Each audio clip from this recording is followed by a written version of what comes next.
Agent York, have you ever eaten sushi? It's Japanese. Sushi? Yes, many times. I visit a sushi bar almost every day when I work in New York. I really like sushi. I ate it for the first time the other day. It does taste good, doesn't it? I believe it's a dish that even I could make. What? Sushi? That's raw fish on top of rice, right? What the hell is there to really like about that? I don't see what's so good about it. Then why don't you try it sometime? It really is delicious. What kind of topping do you like, Agent York? I think I like salmon the best. Yes, a nice fatty piece of salmon is always nice. I like tuna, too. Impressive, Thomas. But then I'd expect no less. Tuna is a great choice. Simple and plain, easy to eat.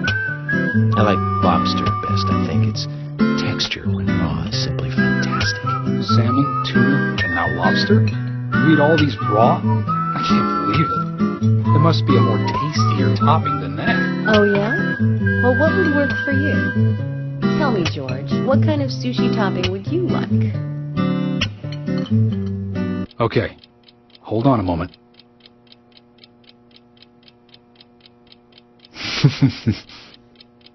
How about French fries and ketchup? Oh, disgusting. I'd never eat that. I take it you agree? Well, George, how about pineapple?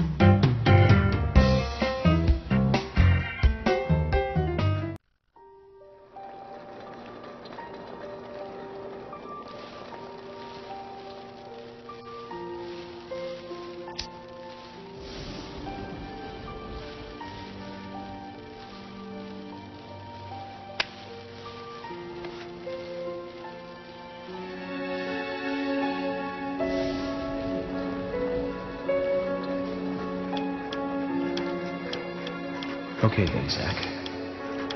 Let's go back over our progress. First, the victim, Anna's death. She was found hanging from a tree in the forest. She was cut open with a knife from her chest down to her stomach. That was the direct cause of death.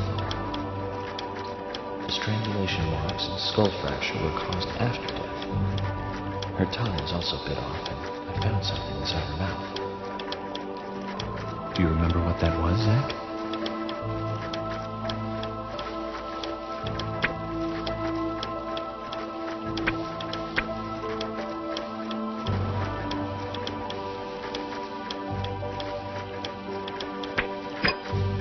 Not that, Zach.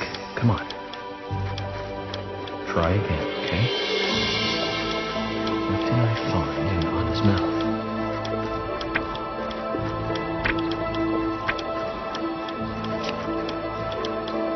That's right. We found a single red seed in her mouth. According to Emily, it was raining when Anna was killed, but traces of tears were still evident on her face. Which means the perpetrator killed Anna under a roof in the window, and then carried her body into the woods after it stopped raining. We found numerous important pieces of evidence at the site of the crime. Here are 4 things. Reprints in the grass, wood chip, metal dust, a photo of a man with a tattoo on his back, and one other thing. Do you remember what that was, Zach?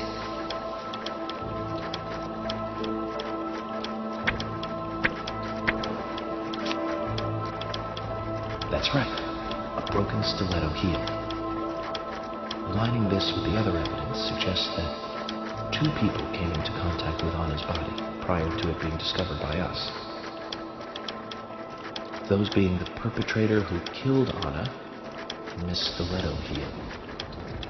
There is also the possibility that a third party carried Anna to the woods. That means we could be dealing with 3 people. 2 or 3 people. In any case, Miss Stiletto heel may have vital information. We need to find her next. We didn't use forensic methods, but we're still closing in on the criminal.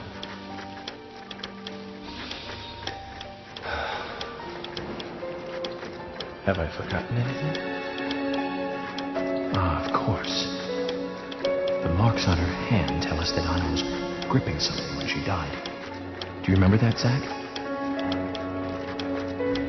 What do you think she was holding on to?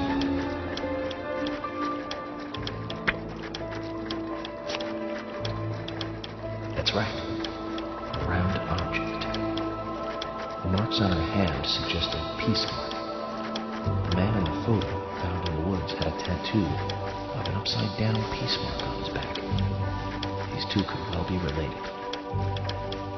But we don't know for sure.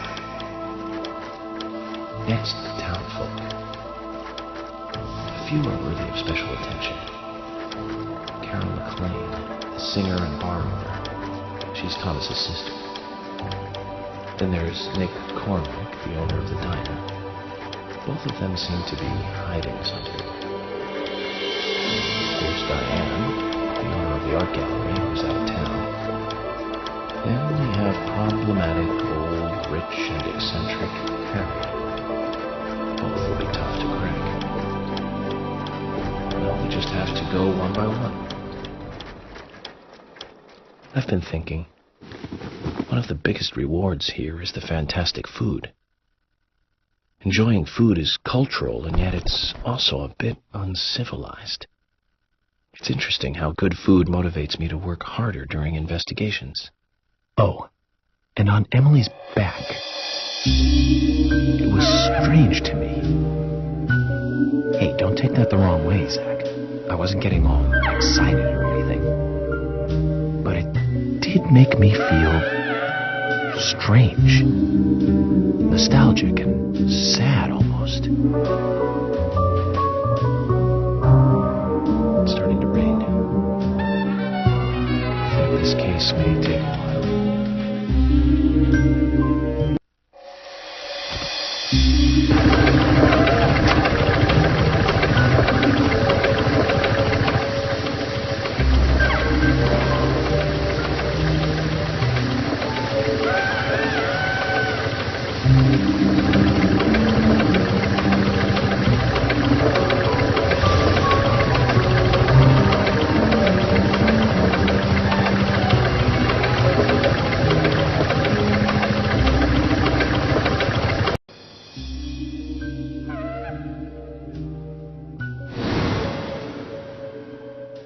Are you thirsty? You must be very thirsty. You only take milk with your coffee? Coffee with milk, that's all.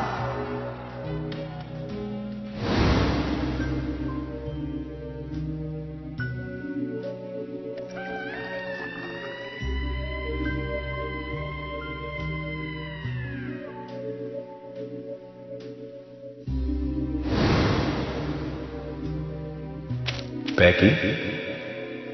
My name is Becky. What are you doing here? My name is Becky. Do you know where the exit is? My name is Becky. Your throat is quenched? You must do what you must do. Take a sip of coffee and go.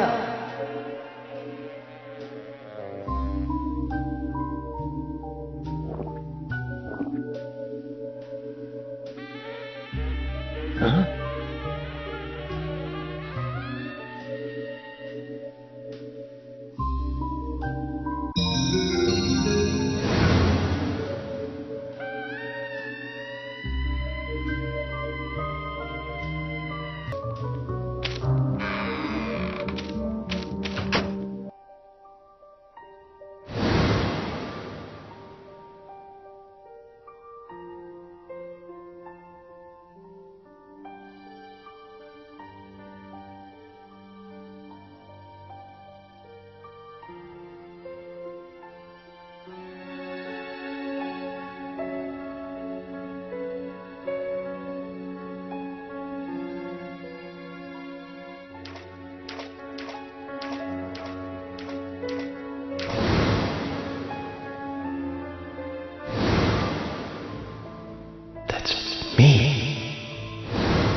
Zach, this case looks like it's directly related to us.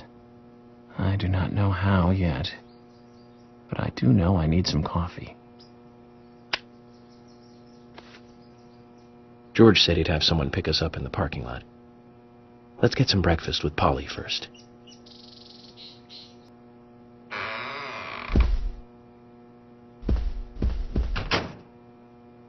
Whoa there! Did you need something? No, I was just passing by. I didn't think anybody else was here other than Polly. The door opening like that it surprised me, that's all.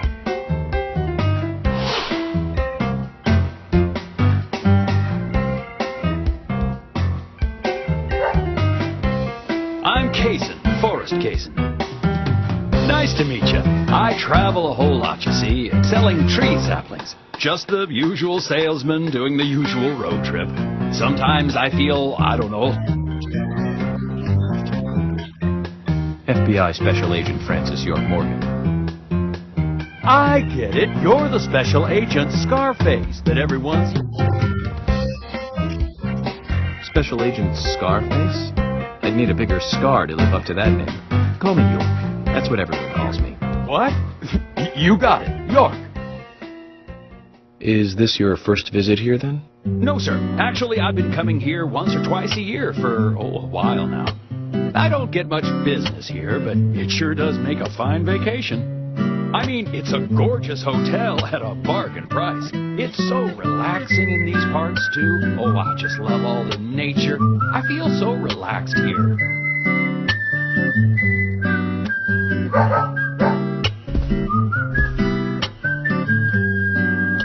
Say hi to Willie. Oh, don't worry, he's a good boy. Do you like dogs? Hey, Willie. How you doing?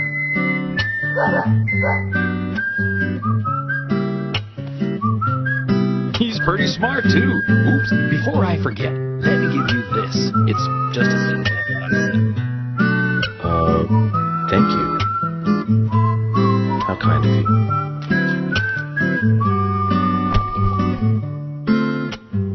So, what brings the old FBI out here? Sounds like more than just a vacation. A murder, actually. The perpetrator is still out there. Try to stay indoors at night and during the rain. We want to prevent it from happening again, okay? Oh, it's a darn shame. Places like this used to be the safest in America. Could I ask you something? Do you know a lot about seeds? Seeds? Gardening, huh? You don't look like a green thumb, but let me tell you, though.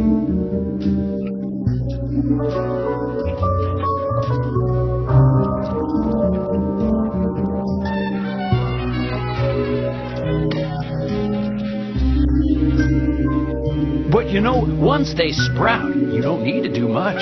You can leave it be, and why, they'll turn into a big tree no matter what happens. Kind of like those stocks that politicians buy that just keep growing and growing. Well, you just wait and see. This town is gonna love them. Right. We were just about to go take a morning stroll, so I'll get going. Good luck now with that case. Thanks. Zach, do you remember what the coffee said? Forrest Kaysen. F.K. This show has just begun.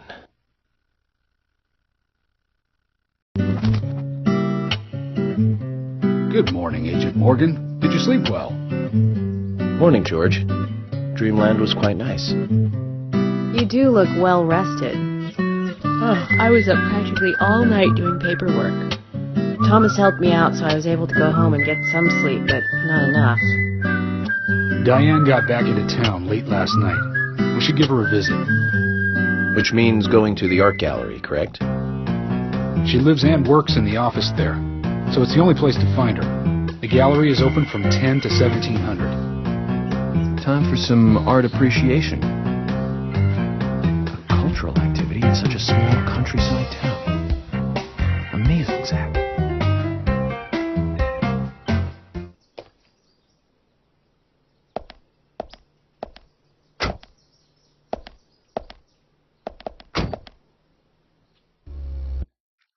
The gallery is called Muses Gallery.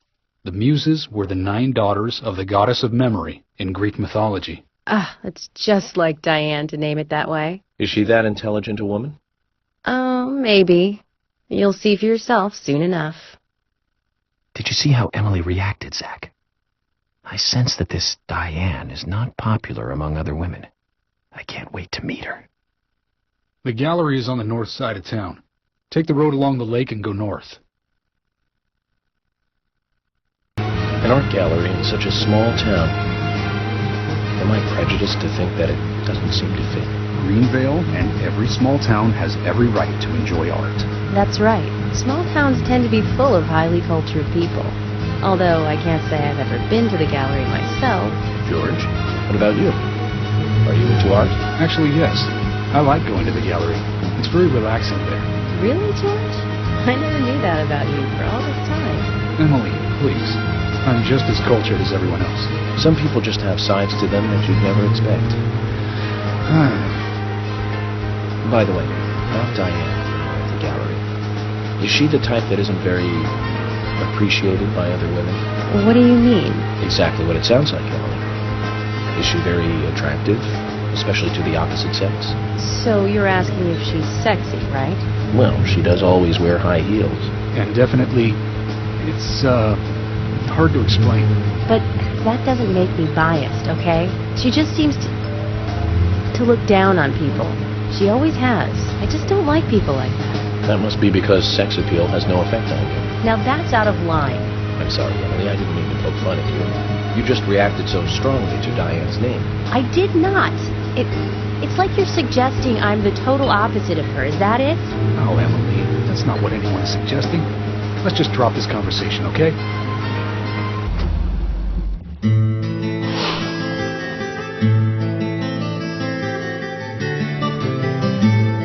Looks more like an old mansion than an art gallery. Diane liked the building so much she turned it into an art gallery. She left the exterior untouched and had the insides redone. So she's rich. She bought this place, didn't she? Does that answer your question? Indeed it does. Well, George, Emily, I want to talk with Diane alone. Will you wait here for me? Don't tell me you still don't trust us. No, that's not it. But this is very important to me. I always make sure that I meet with the important ones, one-on-one. Otherwise, it's difficult to sense the subtle reactions of the suspect. This is just how I do things, and I'd appreciate your understanding.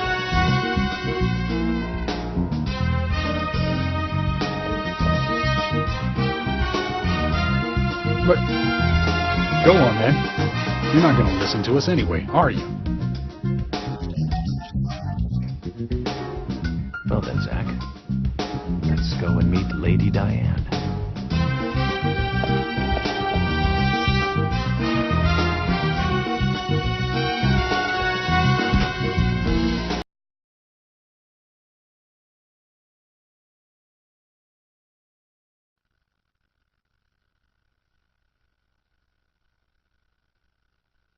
Hello?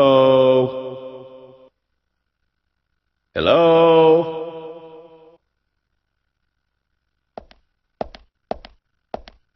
No reply. Let's take a look around then, Zach.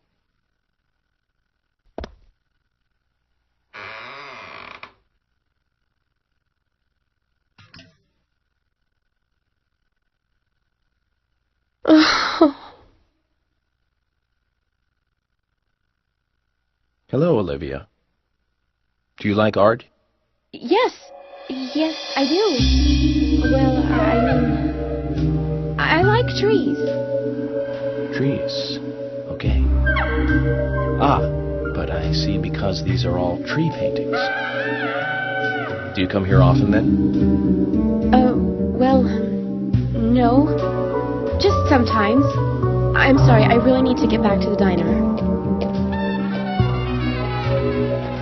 Zach, she was lying about something. She said trees, not paintings of trees. She doesn't need to come here to see trees. There's tons of trees outside.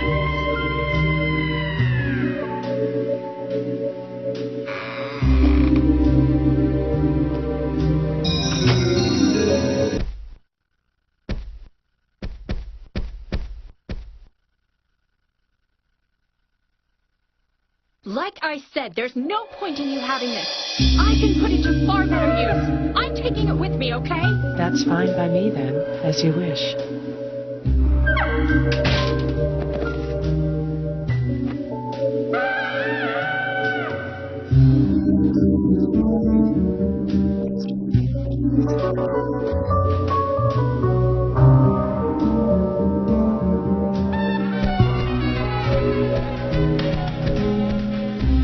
So there's no way you could have been at the scene of the crime. That's right. I was drinking at the bar with Nick until early morning. I'm sure if you ask him about it, he'll say the same.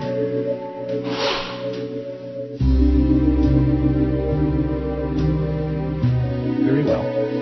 I'll be sure to do that. One other thing. That argument with Carol just now. She's always like that. She thinks of me as an enemy. Always bigger. Is there any reason for that? Perhaps because someone she liked ended up with me in my bed. That would explain it, yes. If I may be so bold, who was the lucky guy? Oh, I sleep with anyone I wish. Anyone I prefer to sleep with. I guess she had her eye on one of them, but I don't know who it was exactly. I could sleep with you, if you like. I'm flattered by your offer, but I don't think that would be appropriate. You're exactly the kind of woman the man in my charge should never get involved with. Isn't that a shame, darling?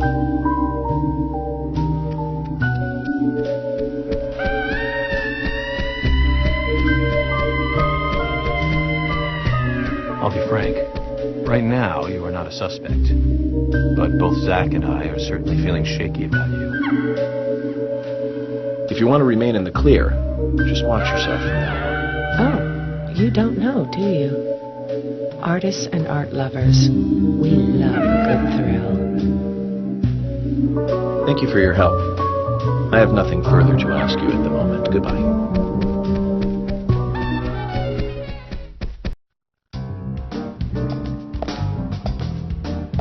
I had a chat with Diane. She said she was at the bar drinking with Nick at the time of the murder. We need to confirm her story.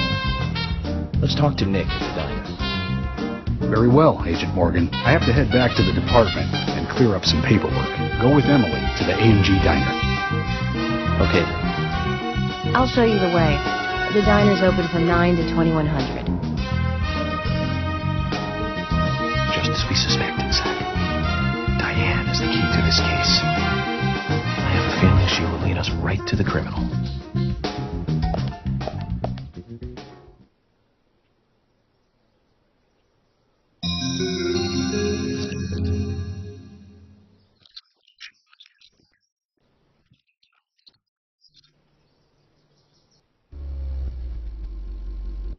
Emily, do you know a man named Forrest Kaysen? Kaysen? Yes, I know him. The sapling salesman, right? He always uses strange comparisons when he talks. I'd like to know more about him. What does he do when he comes to town? He's a salesman, so I guess he sells things. Maybe he comes on vacation. We haven't seen many tourists recently, but he comes pretty often. Is that all? Well, now that you mention it, he seems quite friendly with the Ingrams, with Isaac and Isaiah. Maybe you should ask them about Kaysen. Okay, I will. Emily, don't you find it a bit suffocating to be around George so much? Well, we aren't always together. And anyway, I've gotten used to him. Impressive. Women are very adaptable. No, it's not like that, actually. George is hard-headed, sure, but he's also a hard-working man. That's why the townsfolk trust him so much. The very epitome of the rural sheriff. That's right. He isn't some hotshot FBI agent. This place isn't like the city. Everyone knows everyone else. What about you and I? Were you too close? No, not close, really. I don't seem to have much in common with teenagers nowadays. All they talk about are boys, clothes, and accessories. I don't have much interest in any of those things. There is a gap between a teenager and being in your 20s. Everyone's different, that's all. Me and you, too.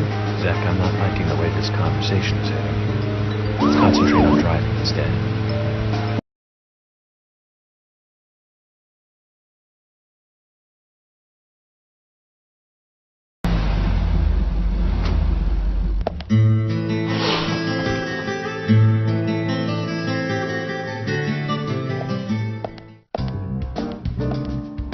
A&G Diner. Wonder what the A and G stand for. Any ideas, Emily? Nope, I don't know either. Air and gravity, perhaps? Access and games? Aliens and Godzilla? Who knows? Is it important to know? I mean, why don't you just ask Nick? Just I need to eat. Wonder what's good here.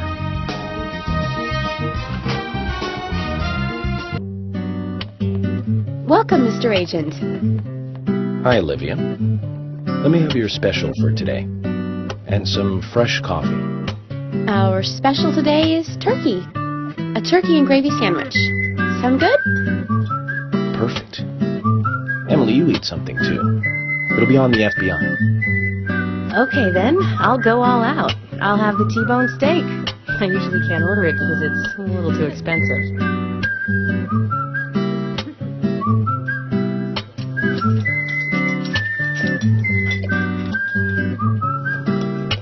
Mrs. Olivia Cormack, I am here for Mr. Stewart's lunch.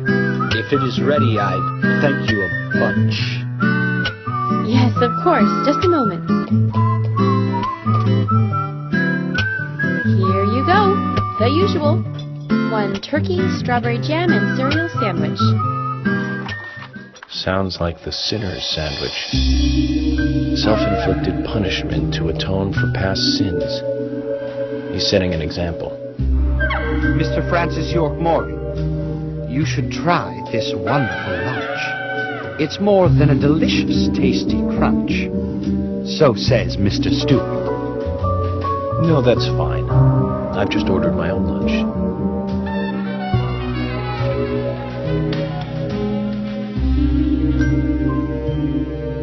Mr. Francis York Morgan, that is, Mr. Stewart's order is delicious, I should mention. And Mr. Nick Cormack is a genius for creating this perfection. So says Mr. Stewart. Still, I have a hunch I might not like it.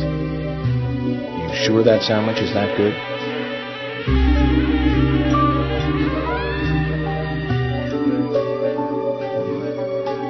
Mr. Francis York Morgan, making decisions based on intuitions is always a sign of bad FBI agents.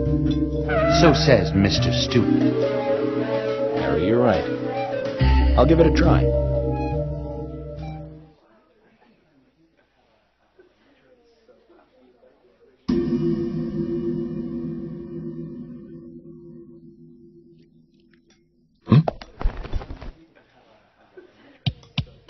I can't believe it. This is fantastic. It's really good. Olivia, I'm sorry, but can I change my order? I'll have what Harry's having.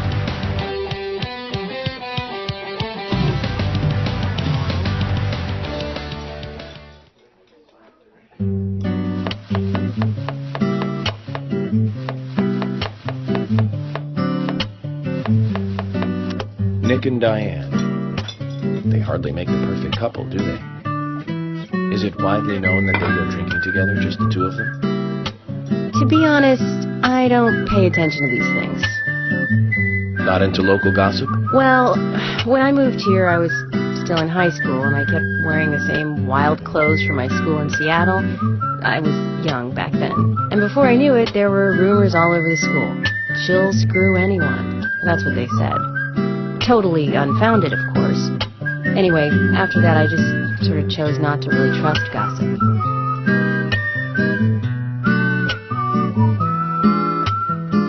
I get where you're coming from.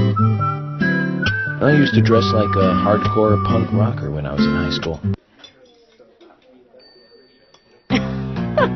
You? A punk rocker? Nobody took my side, even when I had good grades. People rejected me just because of what I wore. I was young back then, too.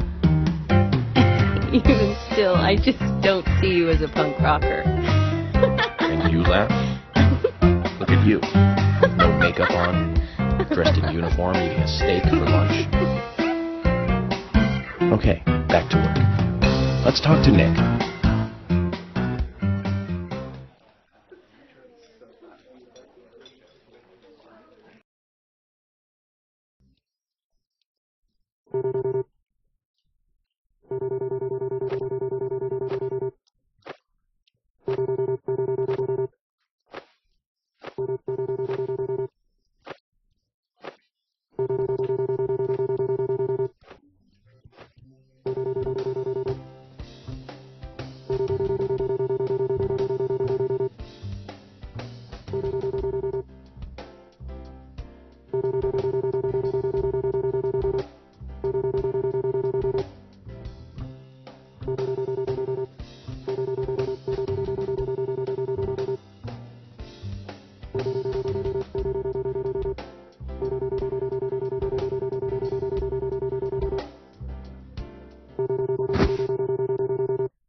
There's something I'd like to confirm with you, Olivia, if that's okay. Yes. Well, so long as it doesn't take too long. First, what were you and Nick doing on the night of the murder? I was here in the diner. Nick said he was going to the bar for a couple of drinks. Does he go to the bar often? Leaving you to hold up the fort? Yes. He says he enjoys the conversation with Diane. I thought they went drinking again together that night. Do the three of you ever go drinking together? Well, you see, I'm really not into art. And your husband is well versed in the arts then, I take it? Oh, yes. Looking at art and talking about it is his way of relaxing. People just aren't what they seem.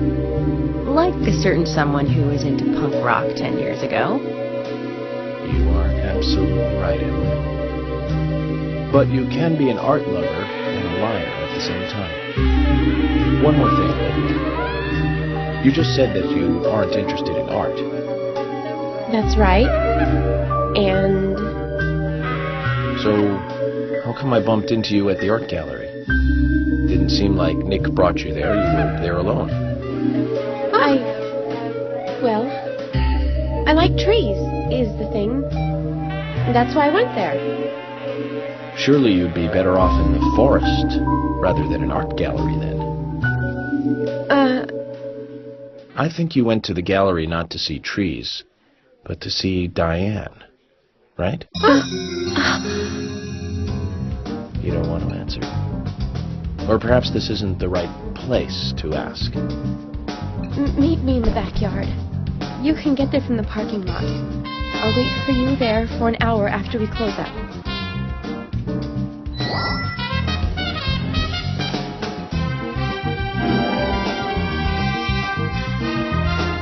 They close at 2100. Should we get something to drink and wait?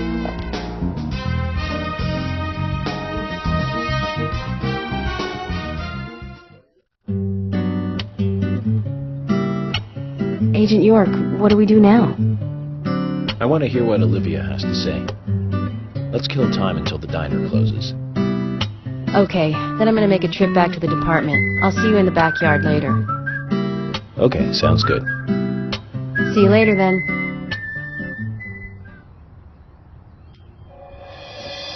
Jack, about Olivia. I presume she wants to tell us something about Nick and Diane. Let's hope it's not just something for the gossip hours.